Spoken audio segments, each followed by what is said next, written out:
If you ask me, I think it was a good ending, but not the right ending. This season, the New York Knicks season, was full of heart. It was full of grit, bruises, lots of bruises. It ended in heartbreak. Yeah, but not disgrace. The Knicks fought, we clawed, we bled. We made it all the way to the Eastern Conference Finals this year. But in the end, we were just outclassed. We were outshot. We were outpaced. Tyrese Halliburton and the Indiana Pacers, got us in the 6-game series. It slipped through our fingers. Everybody will point at the first game, rightfully so. 4-2. Second half collapse. Season is over. Okay? And now the questions start to stir. Everybody starts to talk about the rumors. Was this the ceiling of the beloved Villanova core?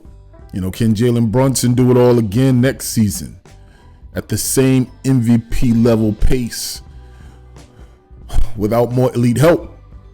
Should the Knicks trust continuity or swing for the fences? I think one thing is for certain. This Knicks team, as admirable, as lovable as it's become, may not be enough to win the NBA title in today's NBA. That matters. This is no longer the dysfunctional Knicks or the chaos Knicks. This is a franchise with standards now. This is a franchise with vision. This is a franchise with expectations. Under Leon Rose, the Knicks are not content with simply being relevant. We want to be champions. That might mean having to make painful choices, bold trades, moving on from parts of the core that might have gotten them this far.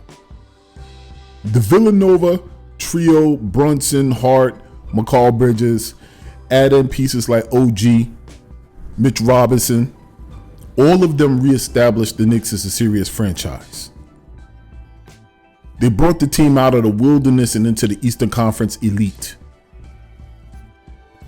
But this is the third straight postseason where we ran out of gas. So I think all of those Knicks fans on Twitter, I think it's fair.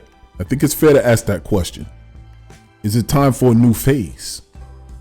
Now everybody want to jump on the fire Tibbs train. We may visit that. If so, how far will Leon Rose go? What type of changes would he consider? I mean, let's just talk simply about what the Villanova boys achieved. Let's give credit where credit is due. The Knicks Villanova flavored roster gave Madison Square Garden a pulse again. Not just the nostalgic one, but a legitimate adrenaline-soaked heartbeat that powered multiple playoff series wins over the last 2 seasons. We had to be unorthodox in finding winners. And it all started with Jalen Brunson in 2022. Everybody laughed at the $104 million contract. He's now arguably the best value in the NBA. He's not only an NBA All-Star, but he was an MVP candidate. He's also the leader of this franchise, emotionally and competitively. He led the league in clutch points. He dropped 40 plus multiple times in the playoffs. He had fans chanting his name at Times Square. Josh Hart, he followed in 2023, mid-season trade. A throwback player to a modern, that has modern versatility. He hustles, he rebounds, he's no-nonsense plays. His chemistry with Brunson was important.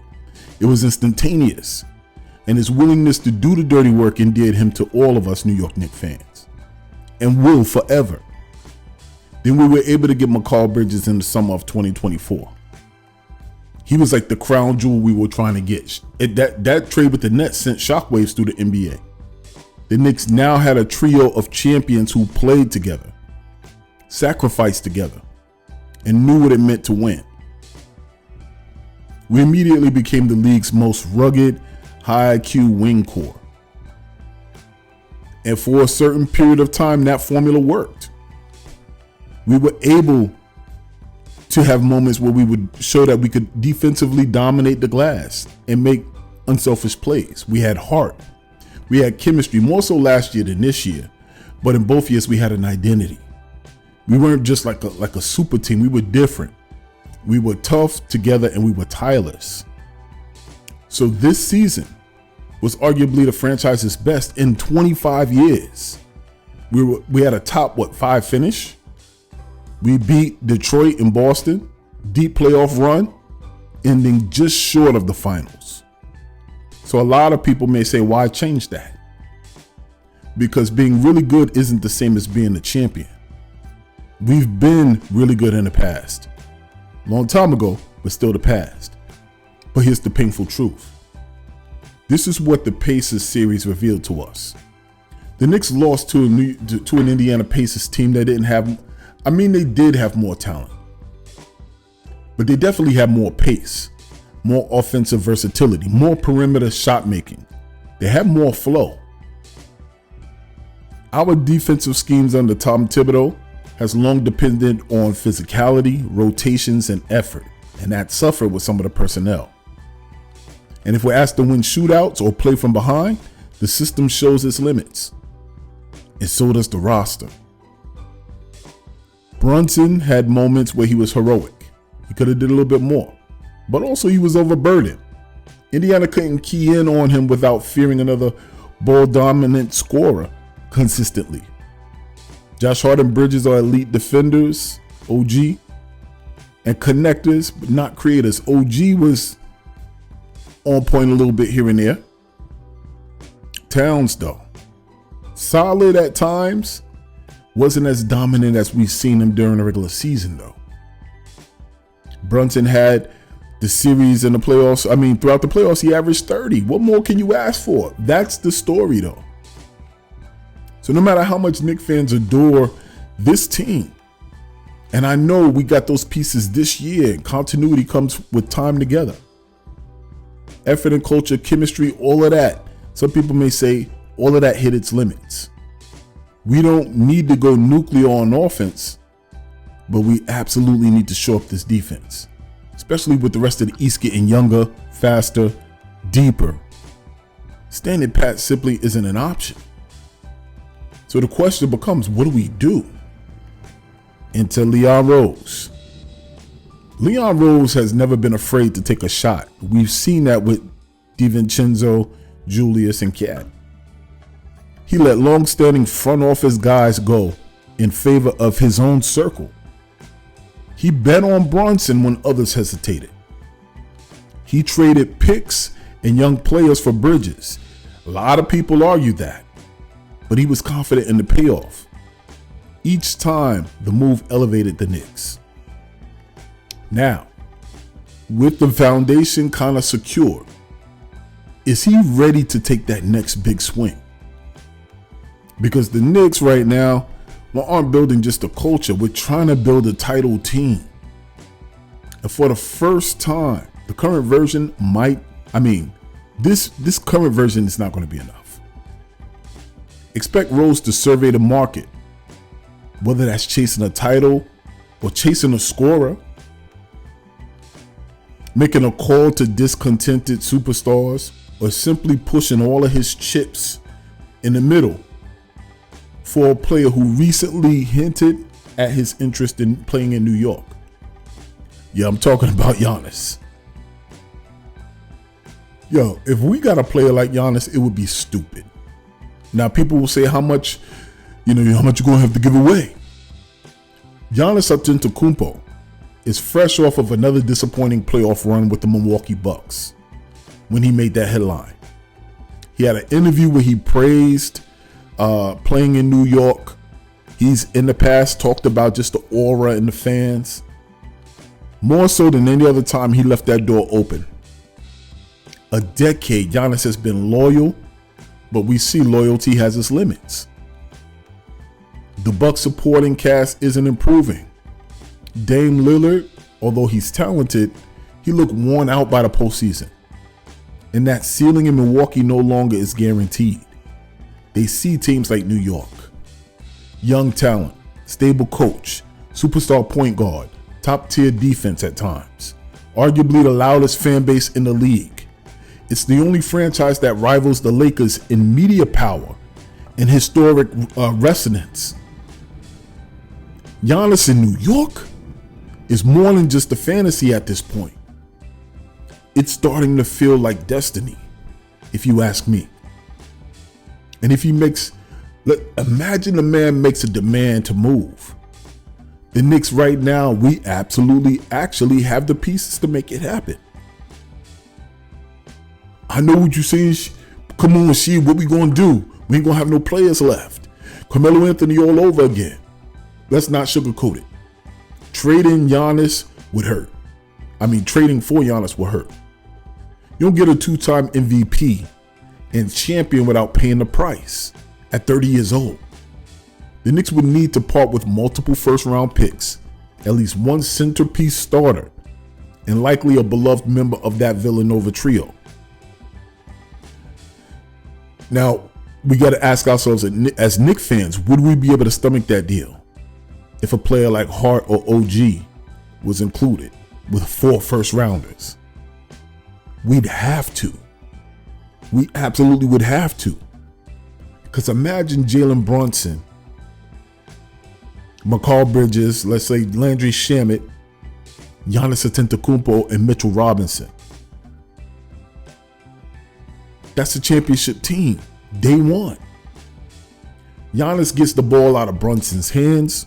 He brings gravity on both ends. He allows Thibodeau to play the most versatile defense in the league now. And more importantly, he gives the Knicks an identity that goes from just being gritty underdogs to full-fledged title favorites. Man, I'll do that in a heartbeat. Second thing I think is attractive for us is the stability we have. We were once considered the dysfunctional circus. Knicks are now one of the NBA's most competent franchises. That's not an exaggeration. It's a reflection of the years of steady leadership. Tom Thibodeau, say what you will, the man has delivered results every year. He's turned this defense into a disciplined culture. Rose, West, they built a front office that prioritized high character players, and they've made smart trades. Hell, even James Dolan, once the symbol of dysfunction, has stayed out of the spotlight. Now he's focusing on infrastructure and media ventures. And Madison Square Garden remains the crown jewel of arenas, a place where players love to play. And the result has been this: the Knicks are no longer punching bags. They're recruiters. Superstars look at New York now and they don't see a burden, they see a stage.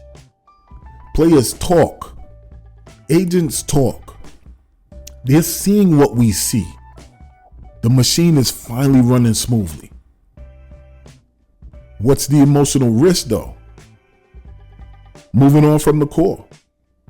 Knicks fans, we're some of the most loyal and emotional fans in sports. We're still talking about Dante and Jules. We wear our hearts on our sleeves. Those sleeves are usually navy and orange.